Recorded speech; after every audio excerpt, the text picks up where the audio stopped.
Oke, sahabatku, sekarang kita akan berbagi berdasarkan yang di request sama teman kita. Di sini ada bilangnya, Mas coba dong bahas konten karaoke musik biar dia bisa dimonetisasi. Nah, bagaimana caranya? Kita akan kasih tahu berdasarkan ada teman saya juga yang kemarin dari Sakra, teman ya, masih di NTB, dia berhasil monet. Nah, di situ ternyata ada rahasianya. Nah, sekarang saya akan bagi nih. Contoh di sini saya coba tunjukin ada sebuah channel karaoke dangdut. Nah, dia seperti ini. Artinya dia mengcover musik orang yang dari aplikasi. Nah, seperti ini dia nyanyi ya, menggunakan aplikasi kayak ini, aplikasi apa ya? Kayak aplikasi Semule, temen ya. Ini dia nyanyi dan ini dia berhasil dimonet. Apa sih rahasianya biar dia berhasil dimonet, temen ya? Di sini juga ada channel Hafizah nih, kita lihat nih. Nah, ini dia juga, ini adalah konten-konten yang membahas tentang karaoke musik. Nah, tapi di sini tidak perlu banyak berbicara. Yang penting pada intinya adalah dalam konsep YouTube itu sebenarnya tidak boleh kita mengcover lagu orang atau mereupload sebuah konten. Seperti yang dijelaskan sama YouTube sendiri ya, dijelaskan di YouTube Support di sini batasan terkait musik yang diklaim. Nanti kalau misalkan dia dimonetisasi di sini, nanti biasanya dia akan bagi hasil, teman-teman ya. Bagi hasil dari pemilik musik itu sendiri ya, dan bagi hasil kita itu 50-50. Nah, kemudian nanti juga bisa lihat di kebijakan-kebijakan YouTube di sini ada terkait hak cipta, bisa dibaca ya. Sudah saya siapkan di link deskripsi video ini.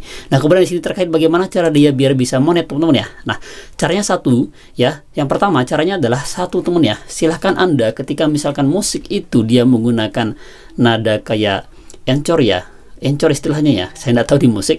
Nah, misalkan dia pakai nada C di gitarnya, silakan ubah dia menjadi nada D ya. Misalkan dia pakai nada D, ubah dia menjadi nada E. Begitu sebaliknya, teman ya, ketika menyampaikan atau mengcover sebuah musik atau membuat karaoke musik. Nah, kemudian nanti misalkan ada acara pernikahan nih, biasanya kan kita cover tuh kayak karaoke seperti itu. Nah, pastiin teman-teman apa istilahnya itu, jangan langsung ngambil musiknya dari karaoke aslinya ya. Bisa saja ngambil di sana, tapi silakan diubah lah atau kasih aja orang yang bikin kayak main apa istilahnya, kayak main keyboard seperti itu, tapi suruh dia mengubah nada lirik lagunya itu. Liriknya misalkan dia pakai not A, ubah menjadi not E. Kalau dia not E, ubah menjadi not D, seperti itu. Sehingga dia bisa lolos monetisasi seperti channel-channel besar yang mengcover lagu itu. Nah, itu silakan teman-teman ya. Tapi nanti jangan lupa untuk menerapkan atau mengasih tahu di deskripsi video itu sebuah disclaimer. Disclaimer dalam arti itu menjelaskan bahwa kita itu bukan pemilik asli atau hanya sebagai menyebarkan informasi dari situs atau dari pemilik dari pemilik musik atau penyanyi aslinya. Nah, itu ditulis nanti di disclaimer, silahkan bisa dicek juga di video-video lainnya. Biasanya mereka ketika cover lagu itu ada disclaimernya. Itu lebih kuat lagi dia dan itu bisa dimonetisasi. Tapi kalau menurut hemat pikir saya nih secara pribadi ya, kita kan di YouTube itu apa sih tujuan kita? Itu yang pertama. Menurut hemat pikir saya, selama kita masih mengupload konten orang, entah itu musiknya, meniru lagu orang, mengupload video orang, itu kita akan was-was. Kita tidak akan pernah aman ya. Karena kita hidup di dunia itu bagaimana kita menghargai karya orang. Kemudian bagaimana kita berkarya untuk orientasi kita adalah amal jariah.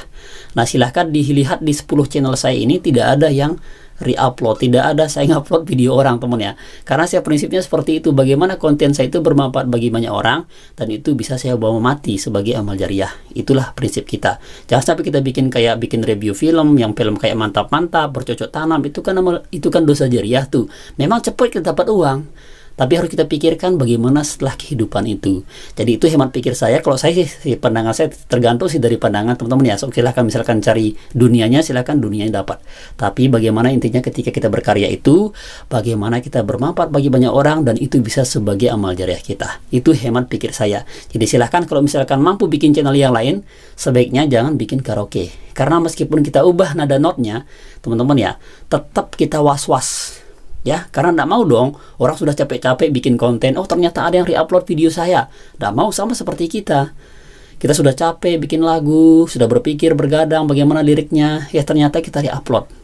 Kita ngupload karya orang. Nah, jadi tak ada yang terbaik di YouTube itu kecuali kita mengupload original dari asli video kita. Ya, seperti ini. Jadi tidak ada unsur yang terkait. Tidak ada orang yang akan mengklaim selama kita itu mainnya bersih. Ya, selama kita main bersih, maka hasilnya juga akan bersih. Apa yang kita tanam hari ini, itulah yang kita dapatkan nanti 10-20 tahun ke depan nanti. Oke, semoga bisa menjadi sebuah wawasan buat kita. Semoga bisa menjadi sebuah istilahnya pikiran baru, serta bisa mengambil keputusan ketika kita pengen sukses di YouTube itu. Jadi syaratnya silahkan bikin konten original, karena YouTube itu bagaimana kita berkarya dan mengupload konten yang asli. Semoga bermanfaat. Yang sudah bertanya, terima kasih, sekian. Wassalamualaikum warahmatullahi wabarakatuh.